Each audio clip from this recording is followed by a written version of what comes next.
Good evening, friends. I'm Vitaly Kolpashnikov. Allow me to introduce you.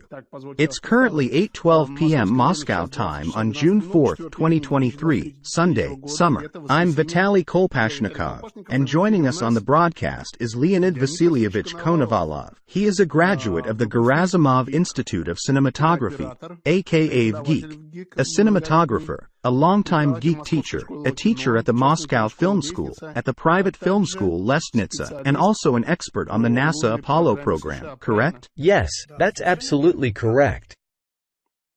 Well then, let's get acquainted, Leonid. We already have over 60 people watching. I can tell our viewers that during the broadcast, you can ask questions. But first, Leonid will tell us a little bit about himself. Leonid, I have a tradition on my broadcasts. Our newcomers, those who are joining my show for the first time, usually tell my subscribers a bit about themselves. I assume that some of those who are currently here, watching online, may have heard about you or know about you, but I suspect that some may not have. So, for those who don't know you, could you briefly introduce yourself? If I had to describe it briefly, then, sure, I can share some interesting facts. For example, as a cinematographer, I worked on a documentary film called The Beloveds. The director was Viktor Kosakovsky. This film received a state award, which is the highest recognition in our country. I have worked on various TV series, both fictional and documentary films. I also filmed a documentary in Cuba with the director Vitaly Monsky. I have been teaching at Geek for 30 years. For 28 years, I taught courses on cinematic processes and film materials until the film processes were completely finished. I have been teaching theory and practice of film editing for approximately 20 years. I have also taught at the Moscow Film School. At one point, I developed several films with non-standard color rendering at the Svema manufacturer of the photographic film. I can say that it's a unique case in the world for a person to come up with their own films. They were called retro. So, Leonid, what happened next? I worked in the postgraduate department of the Cinema and Photo Research Institute, Geek. Later, I was invited several times as an expert on the show, Postscriptum, with Alexei Pushkov, a member of the Russian parliament. For about 12 or 13 years, I have actively been involved in the moon hoax investigation because the whole story of the moon landings is just a fabrication. It's all cinematic tricks. And as a cinematographer, I can perfectly see it through. Many people don't understand how it was done. I say, let me tell you in detail what it is. What you see here is not a human, not an astronaut. It's just an ordinary doll. And you all think it's a person. For example, this is a stationary mannequin. It's not an astronaut. It's not Buzz Aldrin. It's a stationary mannequin weighing 22 kilograms. And so on. As a cinematographer and someone who works extensively with imagery, I understand perfectly well what technologies were employed. For over 2 years, 2.5 years to be precise, I have been running a channel on Yandex.Zen called The Cinematographer Explains. At the moment, I have written 205 articles, and almost all of them are dedicated to exposing the moon hoax. I explain the techniques used in different missions. And, of course, I emphasize the cinematic essence of these techniques.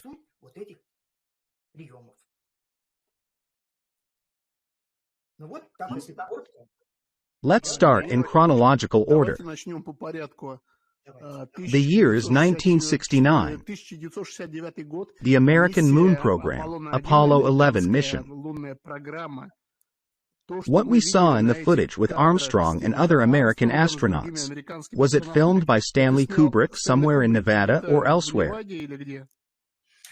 The thing is, when we talk about 1969, we must understand that what was shown on television was a movie. and a movie has a certain production timeline.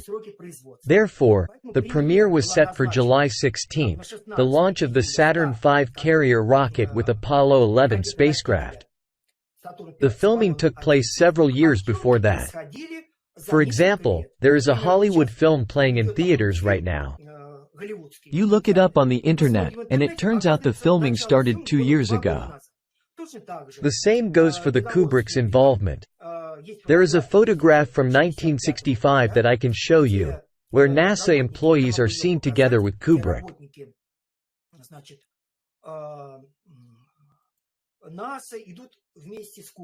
To be honest, 3 candidates were considered. Besides Kubrick, for example, there was the director who made Some Like It Hot, Billy Wilder. They settled on Kubrick. And, regardless of the location, it might not have been filmed in Nevada but possibly somewhere near London, in the United Kingdom. But the fact is unequivocal. It was not filmed in 1969 but several years before that.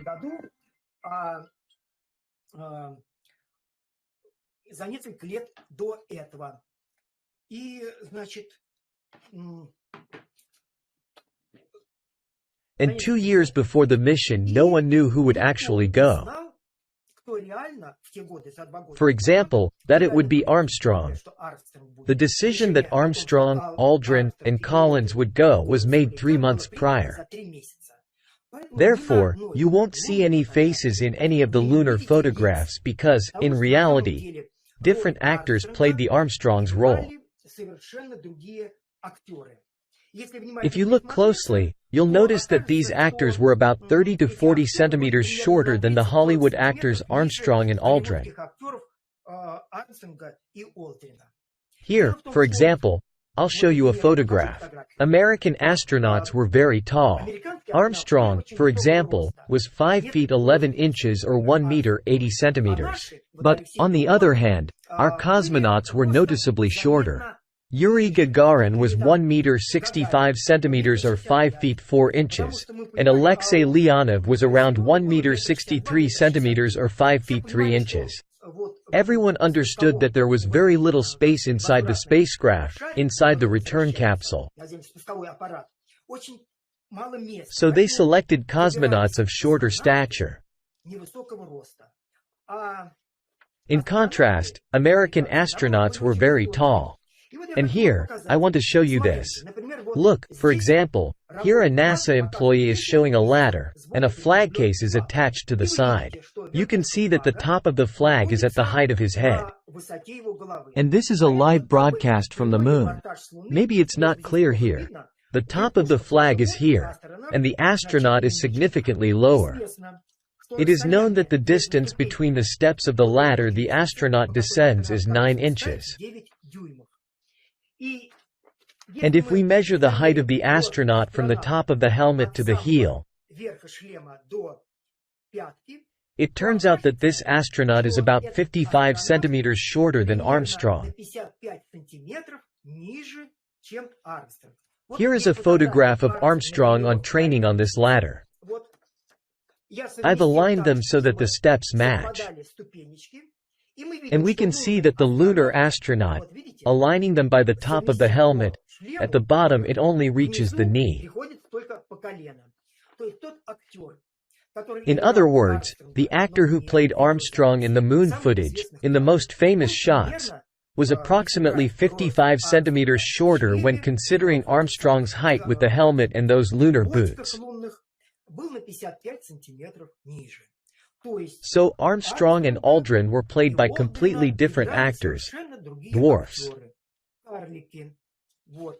Furthermore, according to some calculations, a very strange picture emerges. For example, there is a well-known photograph where an astronaut is going through the hatch of the lunar module, and the width of the hatch is known to be 81 centimeters. Then it turns out that this life support backpack is only 40 centimeters wide. And when we transfer it to the photograph, It turns out that the height of this astronaut is 1 meter 32 centimeters or 4 feet 3 inches. But it should be 5 feet 11 inches plus the helmet aquarium, plus the boots with heels, plus the lunar boots. It should be a height of around 1 meter 95 centimeters or 6 feet 5 inches. But here it is 4 feet 3 inches. In other words, this mannequin, and most likely it was a mannequin, was about half a meter shorter than the well-known Hollywood actors Armstrong and Aldrin. They didn't fly anywhere. They were simply selected. I think it was purely based on appearance. They needed a Hollywood smile. No one went to the moon and was not going to fly anywhere, not to any moon. It wasn't even planned. The Americans didn't have anything for that. By the way, speaking of the use of dwarfs, I want to show you this picture.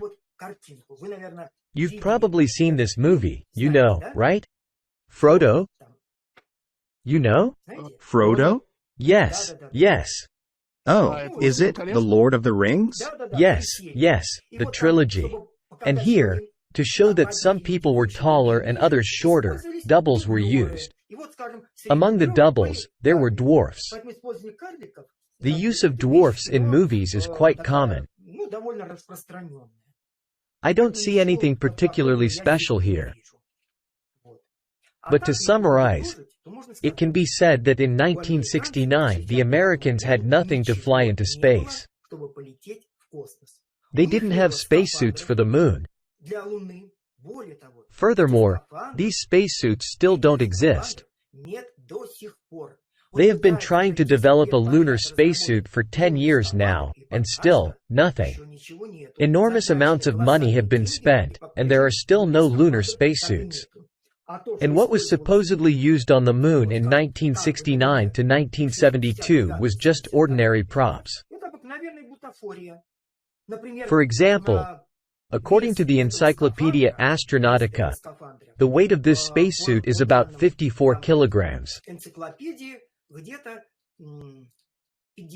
But according to Alexeyev's book, Spacesuits, Yesterday, Today, Tomorrow, they weighed just 48 kilograms.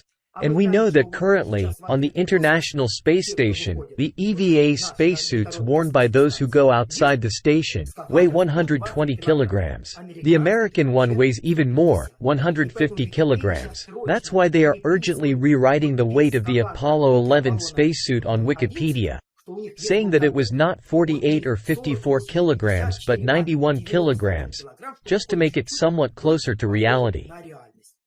So, in those years, they just made this kind of lightweight spacesuit, similar to the one Sandra Bullock wore in the movie, Gravity, like an Adidas tracksuit, and called it a spacesuit. That's why they ended up without spacesuits. They didn't have, and still don't have a carrier rocket capable of lifting about 140 tons into low Earth orbit. They don't have a module that could land on the moon and take off. Because if you look at the modules they used in the moon missions and look at the photos on NASA's official website, it's just a reason to make fun and laugh.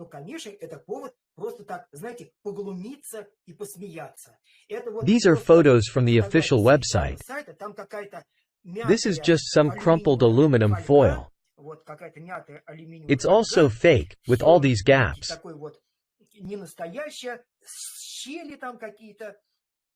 They didn't have anything. Someone may ask why. For example, I believe that there wasn't even a launch vehicle that took off.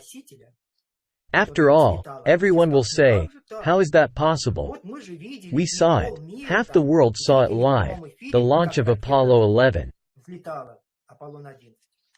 But in reality, it is reliably known that Apollo 11 reached a height of just over 14 kilometers. After that, it simply fell into the Atlantic Ocean. It didn't even reach an altitude of 30 kilometers. It couldn't go higher because it was a fake rocket. It was a mock-up. Only the first stage was operational.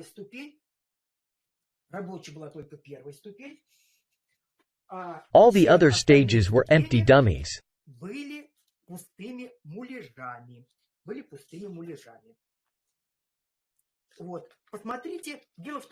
The thing is, this launch vehicle is now in a museum, and it has 5 powerful F1 engines.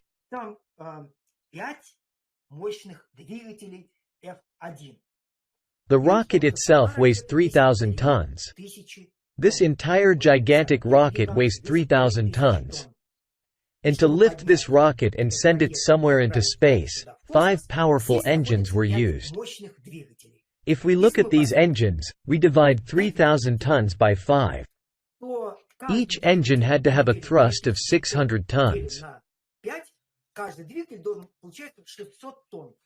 There are 5 combustion chambers and each of them should lift 600 tons. If it's less, the rocket won't launch at all. According to NASA's fable, the thrust of these engines was 690 tons per combustion chamber.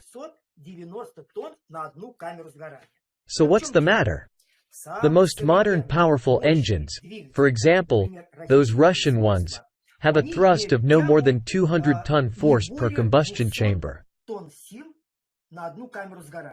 Therefore, if we look at the official history of the development of kerosene engines, I emphasize kerosene engines, we see a line suddenly rising to 690 for F1. And then all these engines that are currently used in the US, like the Merlin, have a thrust of less than 90-ton force. The F1 engine was a fictitious engine. It really didn't exist. The claimed thrust of 690 tons was not there. Oxygen kerosene engines do not provide such thrust in reality. We understood this in the Soviet Union. That's why instead of 5 super-duper powerful engines on our N1 rocket, our national rocket that was being prepared for launch had 30 engines. You see, here in the center and around it, there was a problem with synchronizing these engines. So what's the issue? Now the Americans have abandoned their idea of super powerful engines because it's impossible to create them in principle. For example, let's take Falcon Super Heavy, which has 27 engines.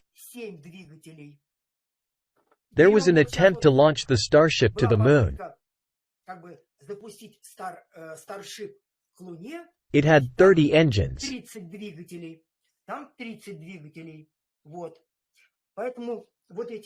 So these engines were on Apollo 11, and the launch vehicle was called Saturn V. Apollo 11 was the spacecraft that was on top. It's essentially fiction that cannot be achieved even today. And if we start examining the design of the spacecraft, we will see that this is impossible to create in reality.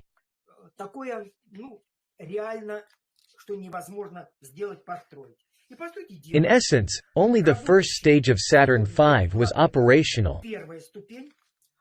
And instead of the second stage, there was only a coil in the center like this.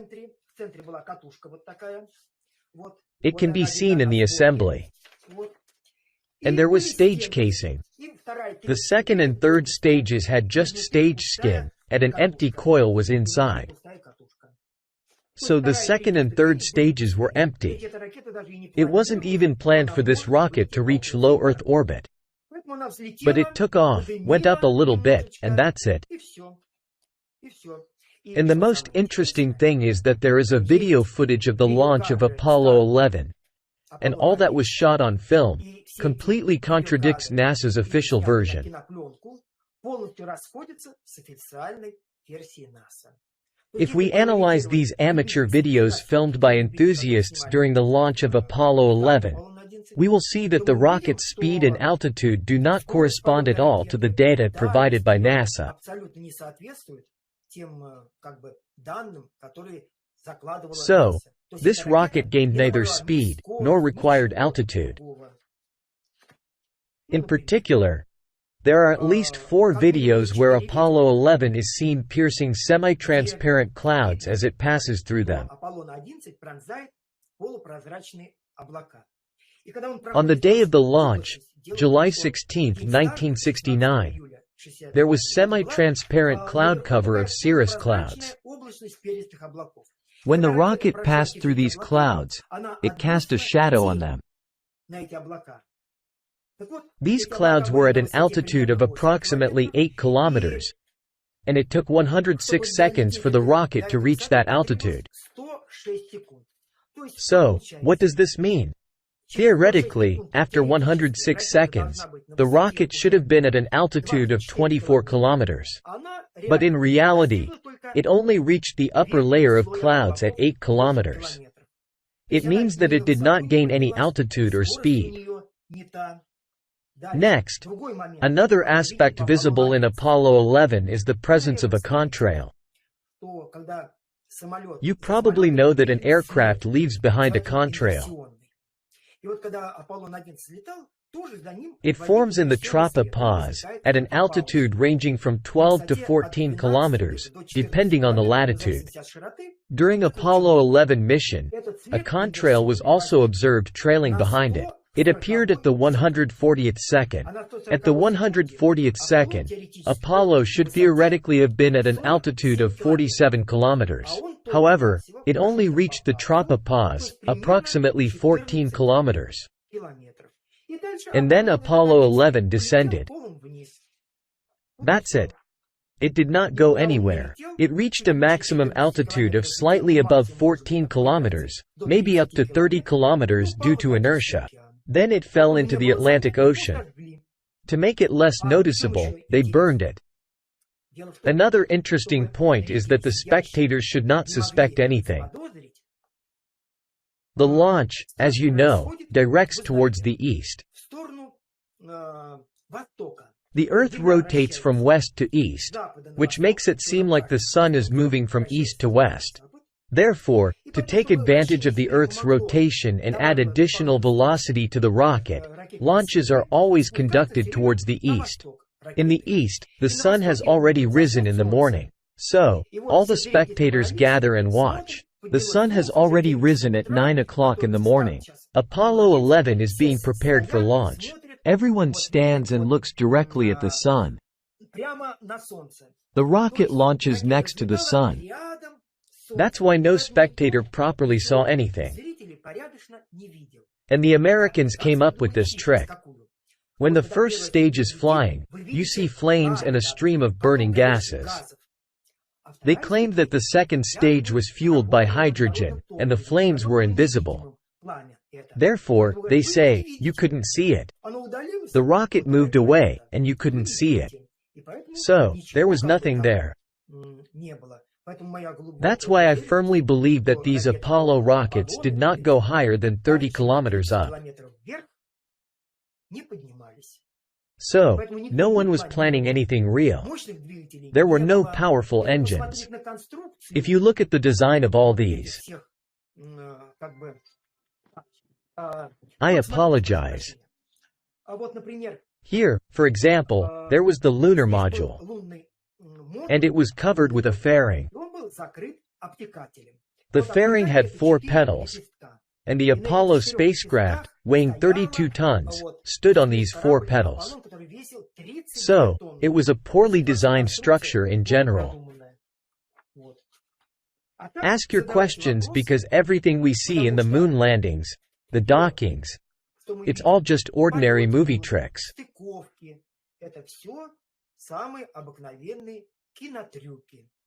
For example, all those moonwalks, running on the surface of the moon, it's all Hollywooding, so to speak, and nothing more.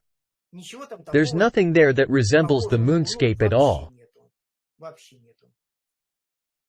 Leonid, now we will have questions.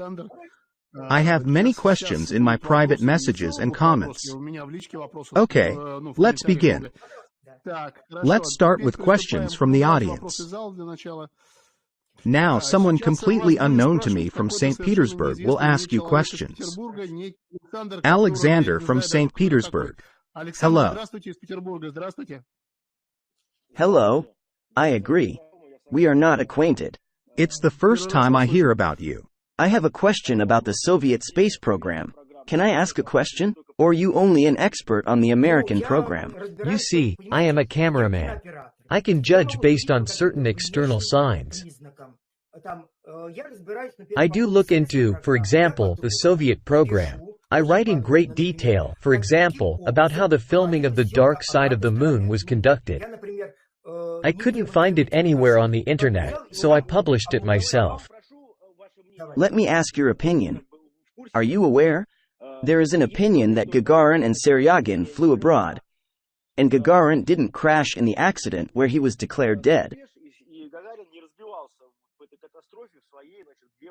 That's the first question. Personally, I don't believe it much, and I am categorically against such a framing of the question. And the second point. I saw a video by a Soviet scientist. Unfortunately, I don't have his full name.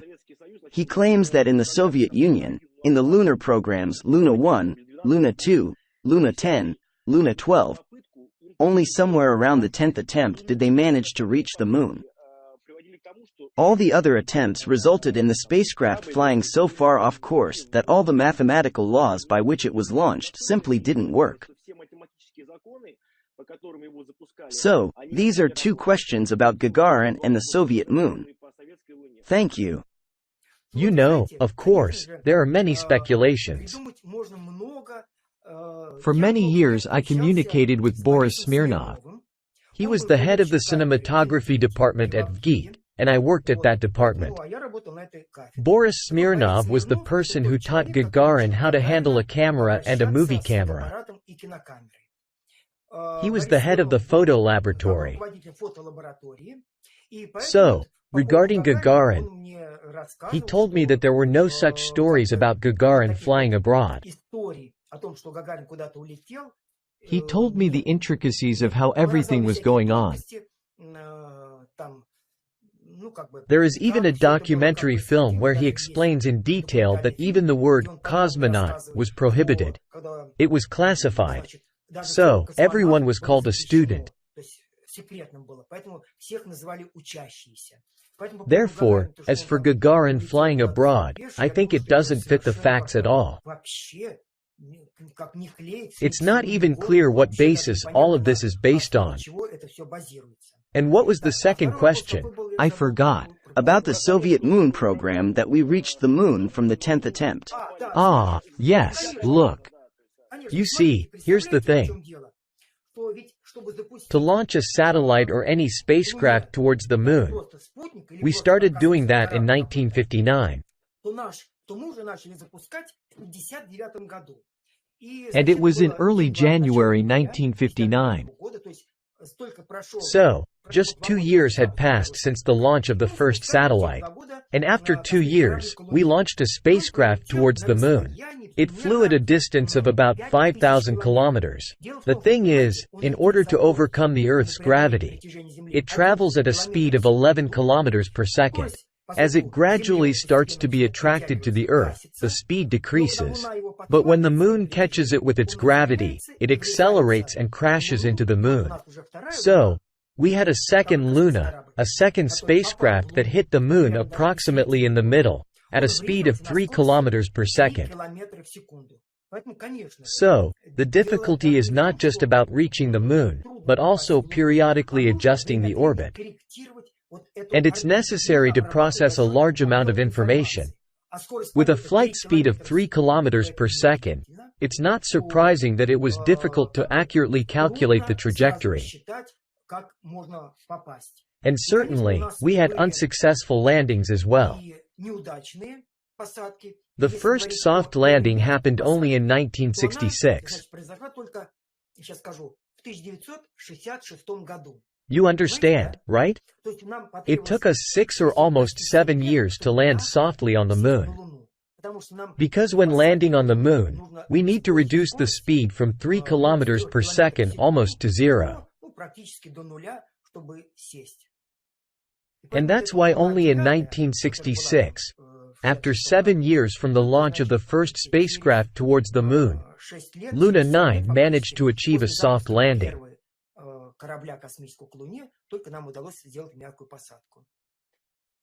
Therefore, these spacecraft that were sent to the Moon were relatively lightweight. But when we talk about the American lunar module, it weighs about 15 tons, makes sense? And to land 15 tons on the Moon is an extremely challenging task. Currently, the Americans are thinking about how to design a lunar module that can land on the Moon and take off. But only now the development of such a lunar module has begun.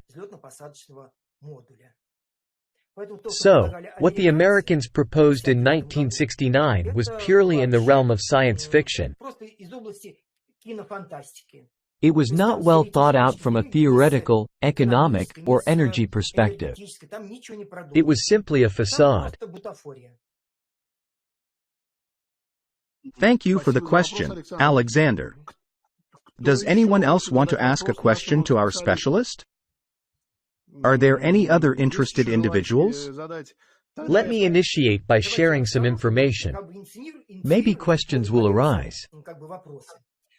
There are questions. I have many questions. Actually, I just asked a question. I have plenty of questions for you, though. I have many questions in the comments. Here's an interesting question from Maxime. Leonid, please tell us, did the deception by the Americans regarding the moon landings affect the psychological and emotional state of the astronauts involved in this hoax? There were many people involved in supporting and servicing the missions, including the astronauts themselves. Were there any cases where they experienced stress, depression, or alcohol-induced revelations of the truth? I think they were afraid to reveal the truth because they had witnessed the Apollo 1 incident, where 3 astronauts burned to death inside the capsule on Earth. The atmosphere inside was pure oxygen, and when a spark occurred, everything inside ignited. The hatches were sealed shut, making them impossible to open, and the 3 astronauts burned alive. So, they had an example before their eyes of what would happen if they deviated from the plan or said something wrong. However, we should consider one simple thing.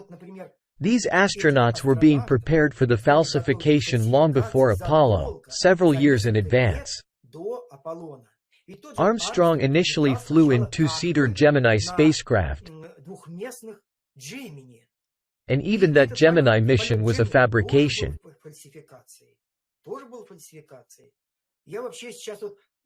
I used to think that the Americans first reached Earth orbit in 1968.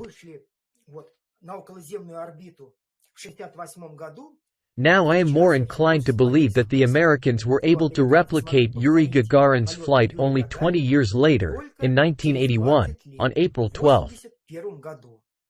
They call that day, April 12, 1981, the day of cosmonautics when the first shuttle Columbia was launched.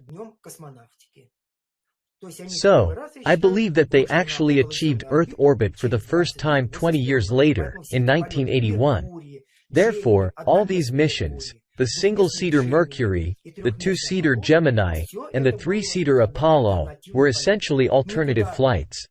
Such flights are called suborbital.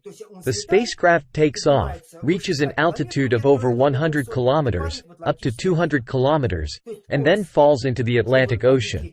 It doesn't reach the necessary speed of 7.9 kilometers per second to orbit the Earth. It reaches a maximum speed of about 2.5 kilometers per second. And therefore, it inevitably falls into the ocean. I believe that the astronauts experienced tremendous stress. For example, after the Apollo 11 mission, a month passed, and the press conference with Aldrin, Collins, and Armstrong took place. If you watch that press conference, how it starts, they begin shuffling papers, rubbing their fingers, fidgeting in their seats. It is evident that they are very uncomfortable. They don't resemble winners at all. As one user commented on that video, "I've seen happier guys at a funeral." I believe that they were under significant psychological stress. In subsequent years, they had tried not to talk about it, not to go anywhere, and especially not to draw attention to themselves. I think they experienced a great deal of intense stress. Perhaps deep down, they hoped that eventually they would actually fly. But I think they were being prepared long before Apollo 11. They specifically selected people from military pilots.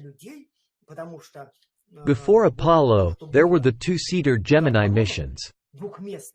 It was a small, cramped capsule with no facilities, not even a toilet, and they would sit motionless there allegedly for 2 weeks. One of the Gemini missions lasted 2 weeks in space. Therefore, I believe they all experienced tremendous stress, and people were being selected over many years. As for those who tried to say something or inadvertently revealed something, they were either strongly hinted at, blackmailed, or simply physically eliminated. That's my opinion. In any case, the deaths of the 3 Apollo 1 crew members seem very, very suspicious, not entirely natural.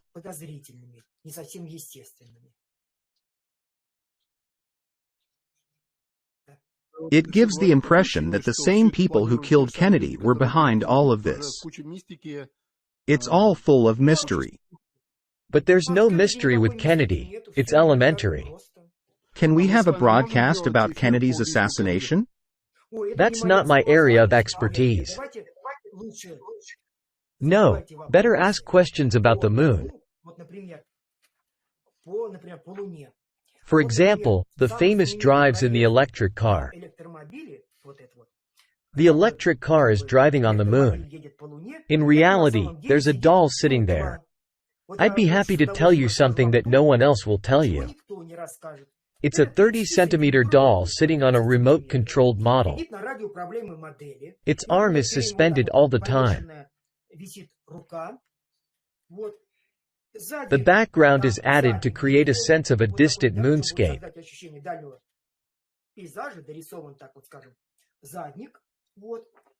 So, I'd rather tell you things others won't tell you. What methods were used to create the background? What was Kubrick's role? He came up with projecting a 30-meter image of the lunar mountain onto a cinema screen for that background, using a large projector. For example, when we look at these photographs, the astronaut is standing in front of a cinema screen.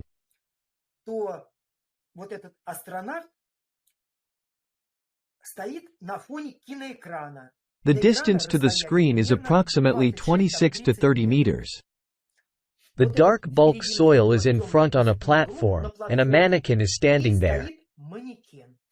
No one will tell you that it's not a person, but a mannequin. These mannequins were used to take photographs from different angles, with a slight difference. Because if you invite a real person, they can't stand still for a whole day, but a mannequin can. So, they took the shots, developed them, and checked. Everything was fine, so they took another series of shots. But a real person wants to smoke or use the restroom, they will leave extra footprints. And they didn't want any footprints or sand disturbance. So, they came up with a simple solution. They used mannequins, and there is a mountain behind them. What Kubrick specifically worked on was the projection, how to project that mountain onto the screen. In reality, there was a cinema screen. This part was built in a studio. And the image of the lunar mountain was projected onto the cinema screen. We replicated this technology on the Zvezda TV channel. Here, you see, I'm in the spacesuit. Behind me is a cinema screen. The projector is currently off. But here, the projector is on. And the lunar mountain appears in the background. So, I had better tell you about the methods of creating lunar photographs. That's my area of expertise. Can I read a question? Please go ahead. I'm not very knowledgeable in the technical aspects, so I'll read the question in full. The retroreflector, which was even used by our Crimean Observatory, was brought to the moon by the Americans. The Japanese, Chinese, and Indians took pictures of the abandoned rover exactly where it was marked by the Americans. If the Americans didn't go, then none of the 9 missions took place. 6 landings, 2 with operations in lunar orbit before the first landing, and 1 emergency mission. And nobody seems to have been caught? Let's touch upon the question.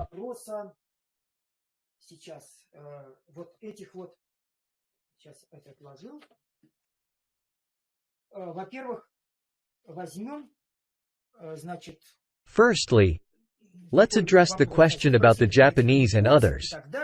I just wanted to show you what these photos taken on the moon look like. The ones that supposedly the Japanese or Chinese were able to replicate.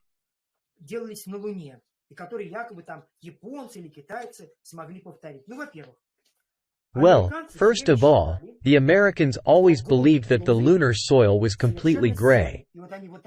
And they took photos with completely gray soil.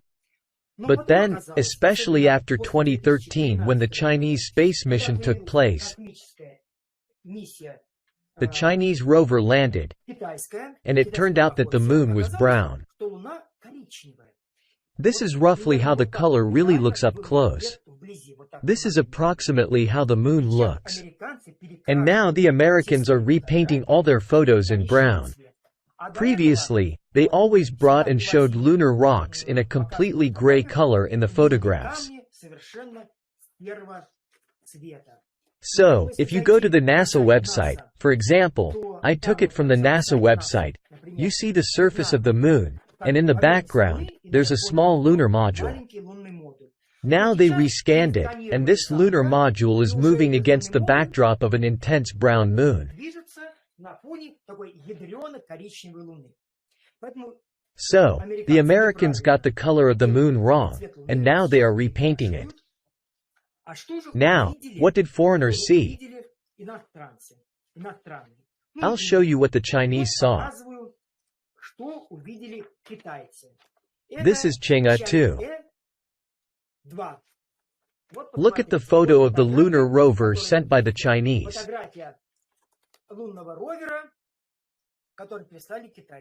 Do you see anything here?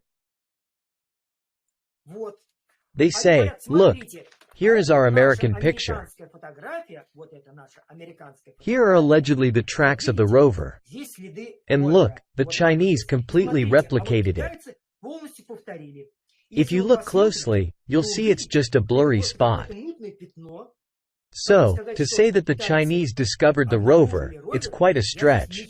I don't see anything here except for a small dark spot on a gray background. Now let's move on to the Indians. At some conference, a photo was shown. The landing platform casts a shadow, and they say, look, this is an exact match to the American photo. So, India proved it. The Indian probe that orbits the moon proves that this is the landing site. But we know that the Indians don't have their own powerful radio telescopes. So they receive all the information through American radio telescopes. This photo, which they published 2 or 3 years ago, is actually an American photo taken in 2009.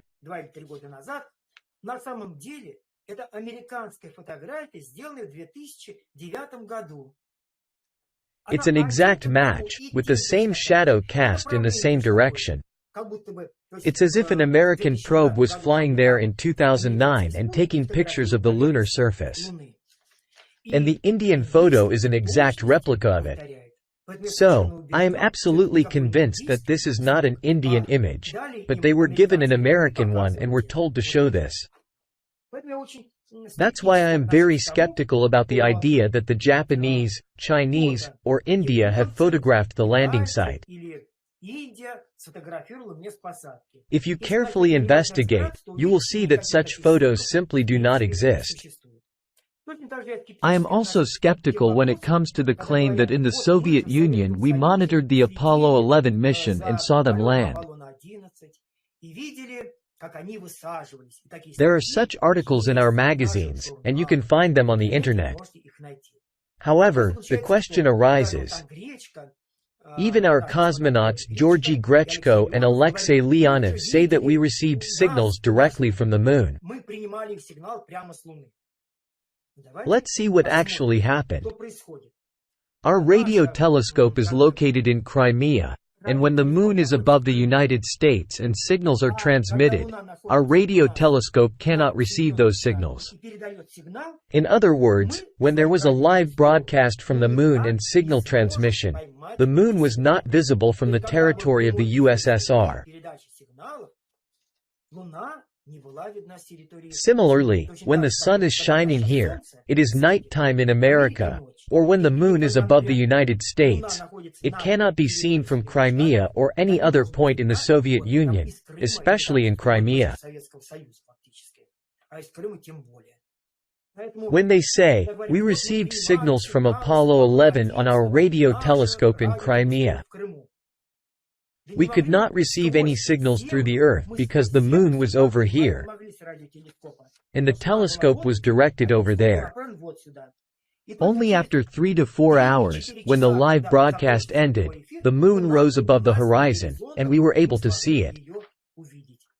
Therefore, we did not receive any signals.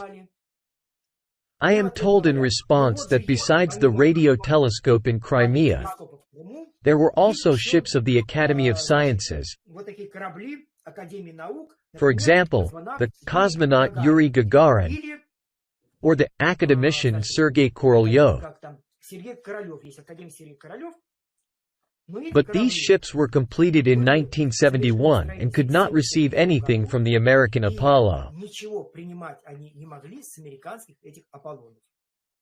If you go to Yandex.Zen, I explain in detail what kind of signal the Americans sent to Earth.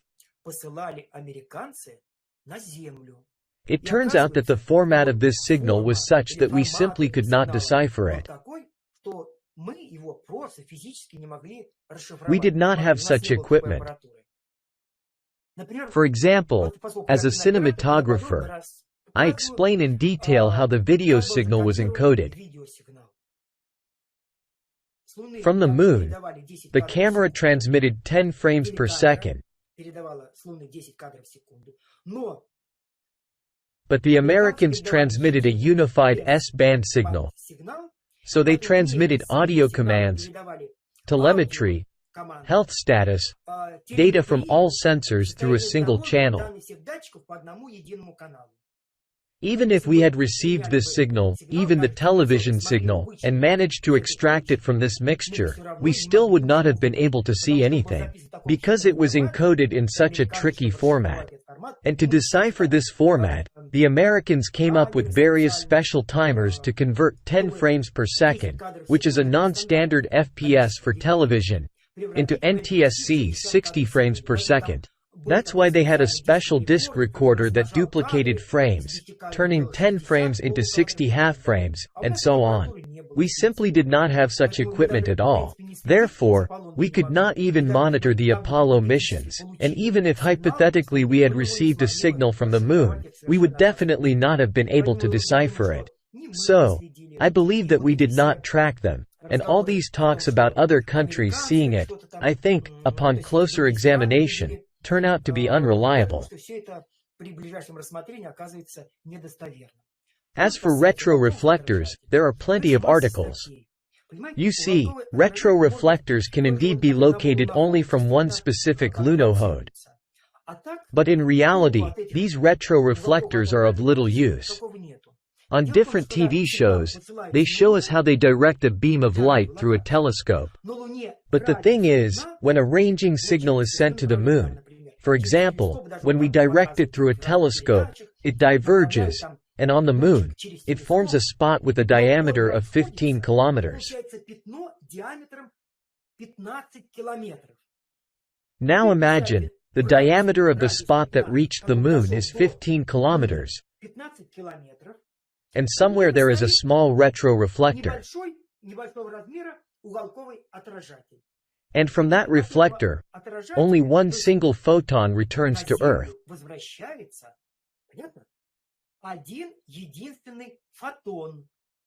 It's not like a mirror. It's such a weak signal that it is impossible to distinguish. There are articles about laser ranging. Firstly, lunar laser ranging was carried out several years before the retroreflectors experiment. You can read about it in a Wikipedia article. Therefore, there is no fundamental difference whether the signal is reflected from the lunar surface or from a retroreflector. You see, this spot with a diameter of 15 kilometers is so large that a small retroreflector won't make a significant difference. Only one photon will be reflected. What did that one photon reflect from? It is unclear whether it was reflected from the retroreflector or whether it is the result of surface reflection. A single photon. That's why several bombardments are needed to capture at least 5 to 6 photons. All the people think that a laser retroreflector is like a shining mirror. This is true when the distance is close. But when it's 380,000 or 400,000, the Moon is moving away at 400,000 or even 405,000 kilometers, then the effect of that retroreflector is very small. Therefore, I have read the articles that inspire confidence that only one of the lunohods has a retroreflector that can be located. And when they show Mythbusters sending a laser beam, it's just a TV show they made and aired. There is nothing reliable there. There is no such huge peak. We are talking about a single photon and distinguishing a single photon after several bombardments. That's why I have such an opinion. A question from the audience from our respected viewer. Can lunar soil be considered an infinite source of nuclear fuel? I don't know about that. Why would lunar soil suddenly become an infinite source of energy? We're not talking about that. We're talking about some hypothetical things, like the production of helium-3 on the Moon. Maybe in 300 or 500 years, there might actually be a base on the Moon. But for now, you see, there is lunar soil. Let's say, there are meteorites that have fallen from the Moon. For example, an American expedition was organized to Antarctica. And since there is snow in Antarctica, if there is a rock lying on top of the snow, then it is clear where it could come from, in the form of a meteorite. So, how can basalt be a source of nuclear fuel? No, nothing like that can happen. I believe that there is absolutely nothing special or tricky about this lunar soil for the nuclear industry. But regarding this question, it's better to discuss it with lunar soil specialists. I can only say one thing about lunar soil. Based on all the spectral characteristics, which can be easily measured through any telescope, and the same information you can find in the book Lunar Soil from the Sea of Fertility, the spectral curve of lunar soil always goes up in the visible range. Meaning, there are fewer blue rays, more green rays, and even more red rays. So, lunar soil itself is brown. The Americans didn't know this. And in all the photographs in the studio, they made the lunar soil gray, as if it were volcanic ash. That's why they failed in every aspect. I also want to say something more about lunar soil.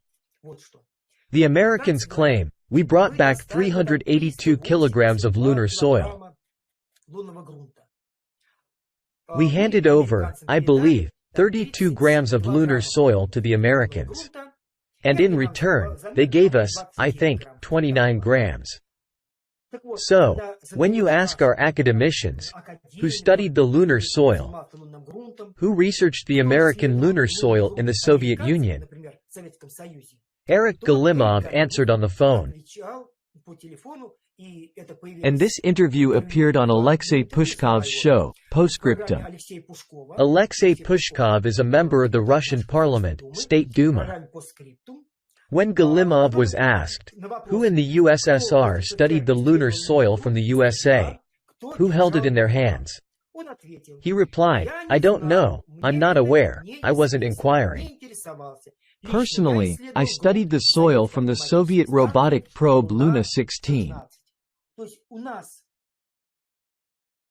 That is, in the Soviet Union or in Russia, it is impossible to find at least one person who held or saw American soil. Then they ask, but how do you refer to American soil and its characteristics in your studies? We have a lot of published studies. They simply answer, we merely publish our own study and take a reference from an American scientific work, saying, look, we are referring to the Americans.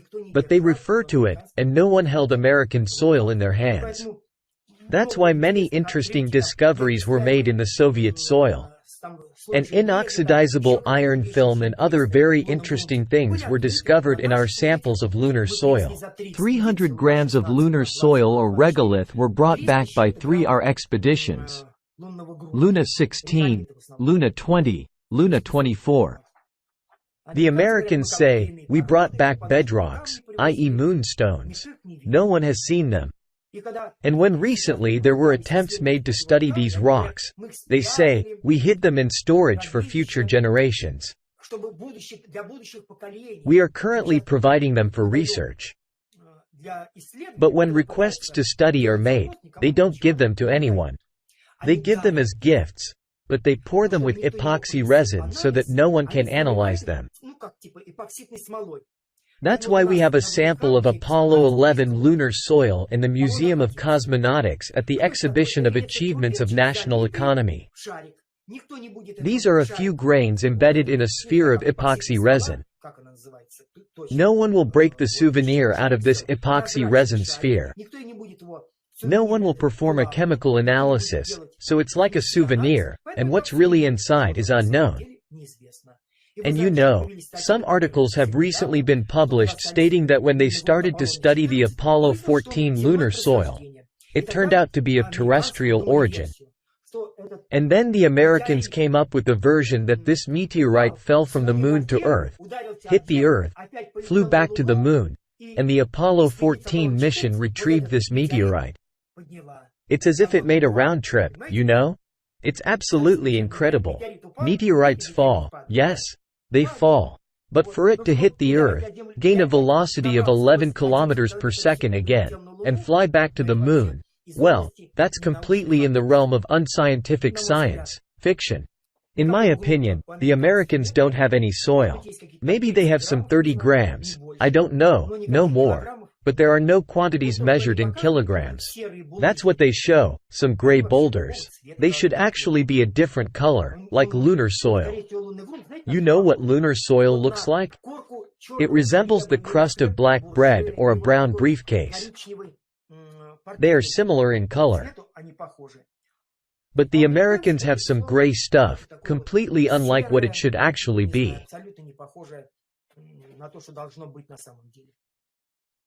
And that's how I can answer. Let's continue with the questions. Does anyone want to ask a question to our esteemed expert online? Did the Chinese go to the moon? There were robotic lunar rovers, indeed. Other countries attempted it as well. Israel, for example, crashed during the landing, quite recently, maybe a year ago. Even just landing on the moon without crashing the spacecraft is very difficult. The Americans also tried. Pioneers flew past the moon. The surveyors. One crashed, another hopped, and finally, one remained. It's very challenging to even reach the moon, especially in those years when there were no computers that could adjust the trajectory, apply impulses for course corrections. That's why it's very complex. And if we look, for example, at the takeoff from the moon, As if the Americans visited the moon and then decided to return. If we observe how a robotic probe took off from the moon, the one that returned a sample of lunar soil, we see a torus below with an opening inside. Our probe, Luna 16, collected a soil sample, and before taking off, the ignition is activated.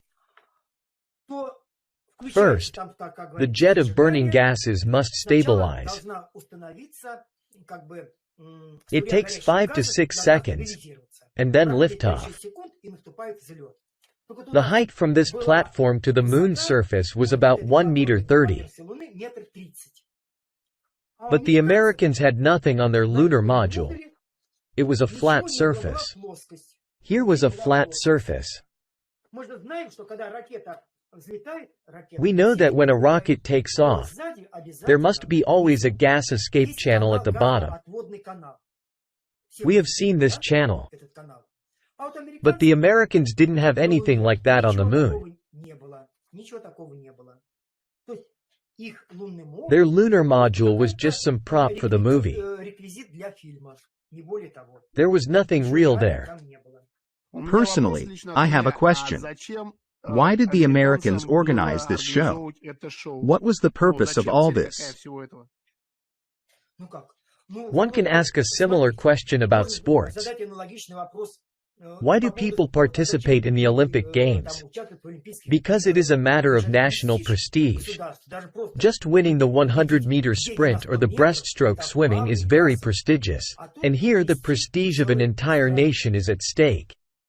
Americans are known for engaging in state-level falsification for nearly 125 years.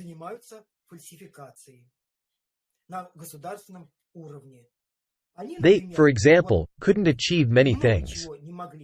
I wrote an article and calculated how many years Americans lag behind us in the space industry. It turns out that in some areas, it's approximately 50 years, and in others, it's 20 years. For example, a 20-year lag. Alexei Leonov conducted the very first spacewalk in March 1965. The Americans say, we also walked after 2.5 months. I watched that video and wrote 9 articles proving that the spacewalk was filmed in a studio. They say, we conducted EVA on Apollo during the coasting to the moon in cislunar space. I watched that video, and I can show it to you. It's a very funny video. How did they film it? Here's a cylinder, an astronaut stands here. they hung him on a rope and started lifting him up. He grips the edge with his hands as he rises up on the rope. Then the camera's turned 90 degrees. So, he appears to be floating, gradually moving above the edge. A 1930s technique. This is how they filmed Zero G in 1930. Americans say, we performed a spacewalk. We caught up with the Soviet Union. When the Soviet Union launched the first satellite, it was such a blow to the United States. Sure, it was a shock. And then, when the first cosmonaut, the first woman in space, first spacewalk followed, in order to look worthy in the eyes of the world community, the Americans decided to make everything by using cinematic means. That's why the Americans performed their first spacewalk only in 1983, 18 years after the Soviet Union. Prior to that, if you analyze the photos and videos of their spacewalks, it's like a movie from the 1930s. It's naive. In 1949, they made a movie called Destination Moon. In 1949, Zero G was filmed like that. And in 1969, they filmed Zero G in the exact same way. So, in this field, they lagged behind by approximately 18 years. And now, when it's November 2022, how much time has passed? 6 months ago, they launched the Artemis mission to the Moon. And only now have they realized that when returning from the Moon, they need to re-enter Earth's atmosphere differently than they had believed for the past 50 years.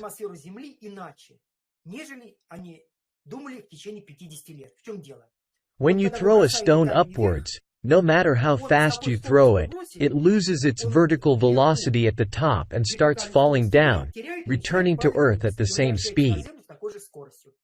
To fly to the Moon, you need to reach a speed of 11 kilometers per second. When a spacecraft returns from the Moon, it approaches Earth at a speed of 11 kilometers per second.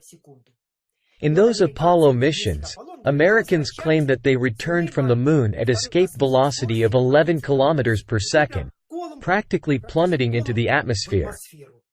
But the accelerations would be between 15 and 25 g.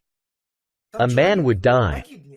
In 1968, we launched the Zond probe around the Moon with turtles on board. We were the first to send 2 turtles on our Zond spacecraft around the Moon in 1968–1969. And we understood that when the Zond returned, entering the atmosphere at a speed of 11 kilometers per second would be equivalent to certain death. Therefore, to re-enter atmosphere we used a technique called skip re-entry. First, the spacecraft entered the upper layers of the atmosphere, then exited, slowed down in the upper layers, and re-entered during the second skip when the speed was less than 8 kilometers per second. The Americans were only able to replicate this skip re-entry maneuver in December of last year. We did it in 1968, in 1969. And when did they do it? Only in 2022. How many years have they lagged behind us? 53 years. So, they have fallen far behind us. And all these attempts to return to the Moon, to orbit the Moon, it's just advertising. Firstly, they still don't have a carrier rocket with the necessary payload capacity. Even the acclaimed Starship by Elon Musk, which was launched on April 20th, flew for 3 minutes and exploded after 4 minutes. Its actual payload capacity was around 30 tons, although they promote it as 100 tons. Interestingly, this Starship had a similar design as our Soviet rocket in 1972, with about 30 engines in a circle and in the center. But in April, 5 engines of the Starship didn't work. It started spinning and it exploded. So, their big rocket can't even detach from Earth and reach an altitude higher than 30 kilometers.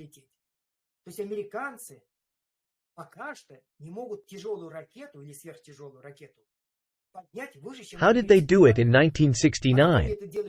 It was all just a facade. The rocket was half empty, it was lightweight. And it only reached an altitude of 20 kilometers. It didn't even reach 30 kilometers. So, it's all movie making, all a facade, and so on.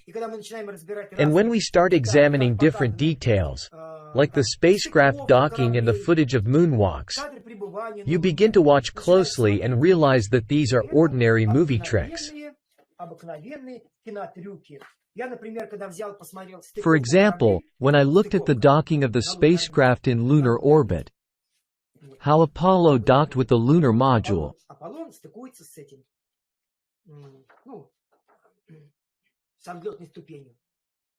I increased the brightness in Photoshop and saw masks there. In other words, this photograph is composed of 2 merged images. The same goes for a very famous photograph. It shows an astronaut with the Earth above. If you increase the brightness in Photoshop, As mentioned even in the Wikipedia article on the moon landing conspiracy, you can see some black contours. No one knows what they are. Some say they are shadows. But I'm telling you, my friends, I will tell you what they are. It's a movie trick called a mask. It's the border of the mask. The photograph is made from two shots, one shot and the other shot, and they are superimposed on each other. And when you increase the brightness, you can see the border of these two masks. The astronaut was filmed against a black background, while the flag and the Earth were filmed on another movie screen made of Scotchlight. That's why it has strong halos. So, this picture of the moonwalk is just a cheap composite shot. There's nothing genuine or serious about it. Just ordinary movie tricks. What's next? Dimitri M. You raised your hand. Dimitri M. Try asking your question. I have turned on your microphone. Greetings to all the participants of the broadcast. Greetings to the esteemed speaker. I have a question. We have all seen how in one of the Apollo missions, I think Apollo 17, the so-called astronauts ride on the moon surface on a lunar roving vehicle, and they play, jump, fall, and somersault. In general, there is some kind of wild celebration happening. Is it possible to do such things when you are in an absolutely hostile environment for humans? God forbid the spacesuit gets punctured by a rock. How is that possible? What does the esteemed speaker think about this? Thank you. In order to entertain the audience with something new, because viewers had stopped watching live broadcasts, The live broadcast of Apollo 11 lasted for 2.5 hours. but if you look at what the audience saw, most of the time there was this image, some blurry white spot, and it dragged on there for about 15 minutes. It's very difficult to watch a blurry, shaky spot for 15 minutes. It was still a novelty in Apollo 11. But then the audience became less interested, and the scriptwriters came up with a trick. Let's make joyrides on the rover, the electric vehicle, starting from Apollo 15. If we look at the wide shots where this electric vehicle is visible, I can tell you with absolute certainty that if you look closely, it's a doll.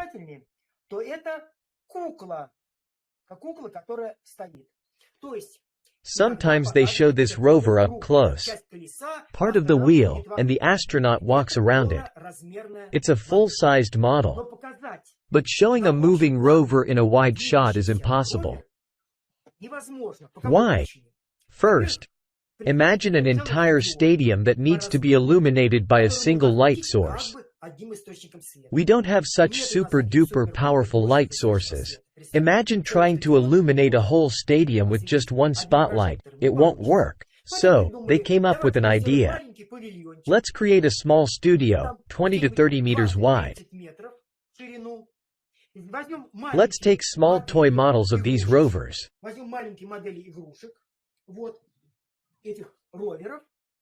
And that's why all these joyrides on the electric vehicle, on the rover,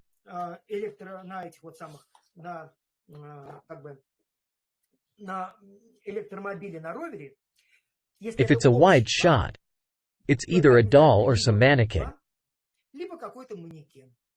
And if it's an actor walking in the video, usually you won't see the entire rover, only a part of it. Or they walk around it, but the rover never moves. If you look at the most famous shot of Apollo 16 ride, then if there had been a living person there, they could have shown him sitting in the rover, waving his hand.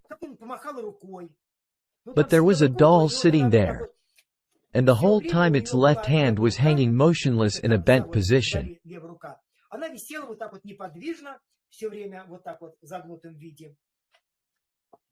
So, there were no real drives, of course.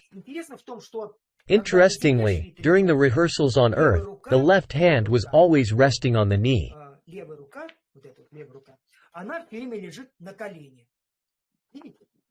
But they made a doll so that the hand would move somehow. The doll is rocking on the console. There was nothing real or genuine there. And the jumps, leaps were solely for one purpose: to convince the viewers that everything supposedly happened on the moon. The filmmakers used a simple technique. Since the free-fall acceleration on the moon is 1/6 of that on Earth,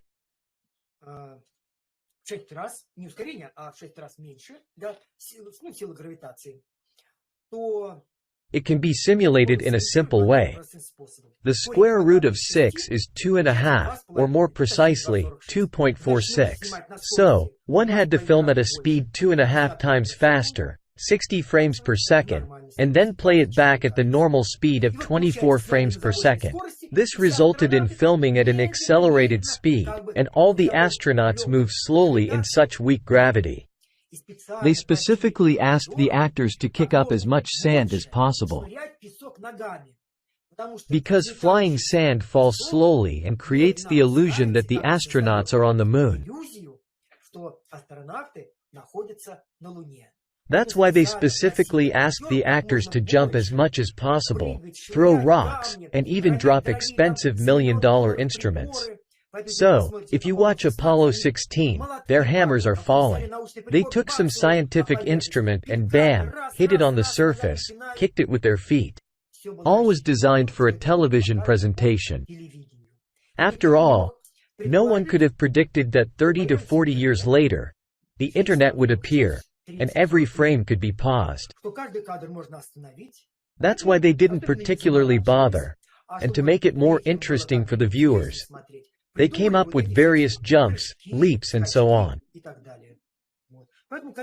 Therefore, let's recall how one astronaut on the International Space Station once thought that air was leaking from his spacesuit. It caused him nervous stress. But here, it's clear that everything is filmed in a studio, so nobody was particularly concerned. Of course, the large filming crew that was capturing it all didn't fully understand the extent of the danger involved. You see, the concept of what a spacesuit should be like, how people should move, all of it was naive. As a result, everything turned out to be naive, without adhering to safety protocols. If you look at the early Mercury missions, there was also no safety equipment. It was like a circus act. The capsule crossed the boundary of space, the Kármán line, and splashed down into the ocean as if it came from outer space. The astronaut opens the hatch and comes out amidst the rolling waves. Now, when an American spacecraft splashes down, nobody opens the hatch in the ocean. It's first towed to the ship for 40 minutes, secured, and then the hatch is opened. And when we watch the missions of Alan Shepard or Gus Grissom, they again show some circus acts. They hang on some sort of harness called a horse collar fastened under their shoulders. They are lifted by a helicopter on a rope and pulled up. These are circus acts. That's why I think that during those years in the 1960s, there was a very weak understanding of safety procedures, so they came up with all sorts of stunts. And if you look at other missions, like Gemini, you'll see the same circus acts. The Americans thought it was normal. Like when two spacecraft dock, an astronaut would come out of one ship and throw a lasso onto the other ship to pull it closer. They had common notions about this. Make sense? Completely detached from reality. So, the falling, jumping, of course. Now we all understand that it should never be done. And nobody would do it on the real moon. It was done by filmmakers. They have a completely different concept. After all, the entire Hollywood dream factory works like this. If you watch movies with Schwarzenegger, everything is entirely unrealistic. A high-voltage mast falls on Schwarzenegger's head, and he shakes it off and keeps going. What is that? Or they shoot from a pistol, and the bullets never run out. It's just the ideology of filmmaking based on such ideas. And they transferred all of that to the space film shooting. That's my opinion. Let's move on to another question. Thank you, Dmitry. Just one request from me. Keep the question and answer short because we need to end the broadcast to prepare for another one that I will have at 10 o'clock. Friend Zaitsev, let's hear your question.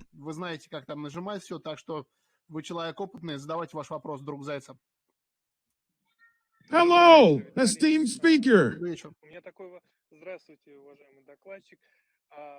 I have a question.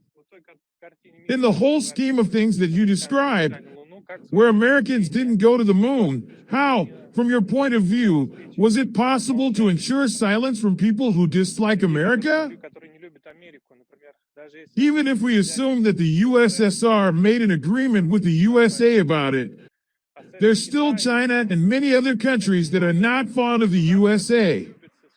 How could a global conspiracy of silence be achieved?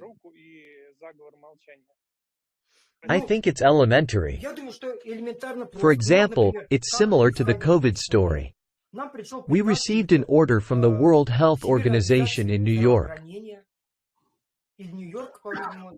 We replied, "Yes, sir. We will comply, because we signed an agreement stating that we are part of the World Health Organization and will follow all their orders." The same goes for other areas. All our television is controlled. There's an interview with the head of Russia Today. A woman, whose name I forgot, Kiesayan's wife. Margarita Simonyan. Margarita Simonyan says, "You see, just poke at any head of our television channels. They all went through American schools, either Yale University or something else. So, they have been influenced by America." Moreover, until recently, all mass media in America belong to 6 families. 6 people can agree on what to publish and what not to publish, can't they? Even now, you can't write the truth in Wikipedia about the special military operation. Wikipedia is pro-American, and there are curators there, and as soon as you write some truth, they immediately delete it. I tried to write in Wikipedia that this photo is a collage of 2 images.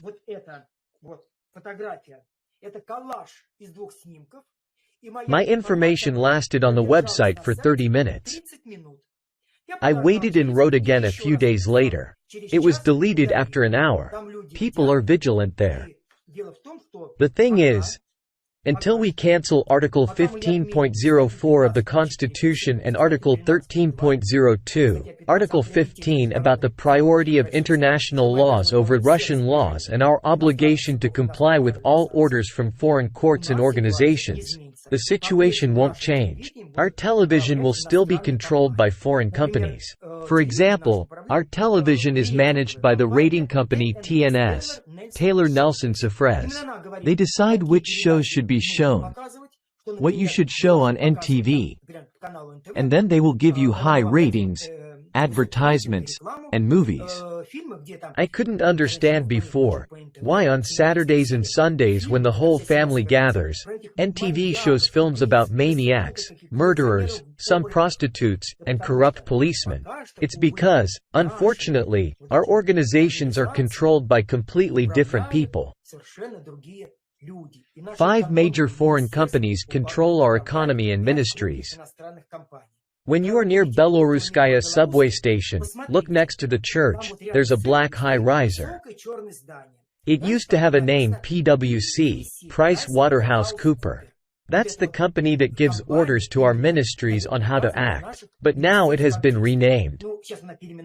Since you asked to be brief, I want to say that, unfortunately, many of our mass media outlets are under foreign control. Currently, we lack sufficient sovereignty to express our own point of view. I have just read an interview. Maria Shukshina expresses her outrage. How long will we continue to air all these talk shows where they dig into dirty laundry? We need to shut it all down. We need to air educational shows, as it used to be, like the series, I Want to Know Everything. But, alas, we receive the orders from above, and for now we obey foreign consultants.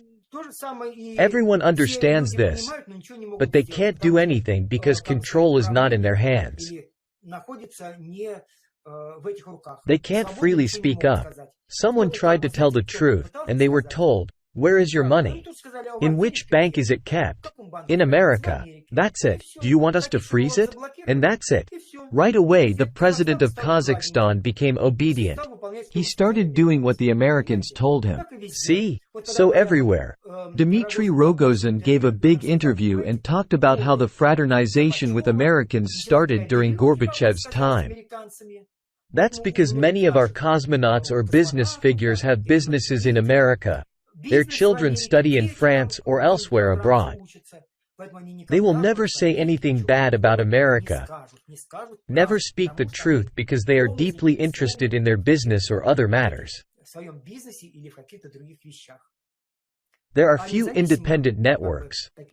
That's why occasionally, from time to time, on the channel Zvezda in 2016, we made The Great U.S. Space Secret. On TV Center and Ren TV we made shows about the moon hoax where I also participated. But on Channel 1 it's forbidden to talk about all this. Despite some pro-Russian shows, in general, it's an anti-Russian channel.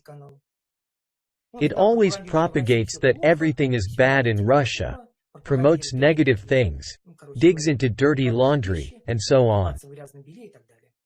Well, that's how I can answer.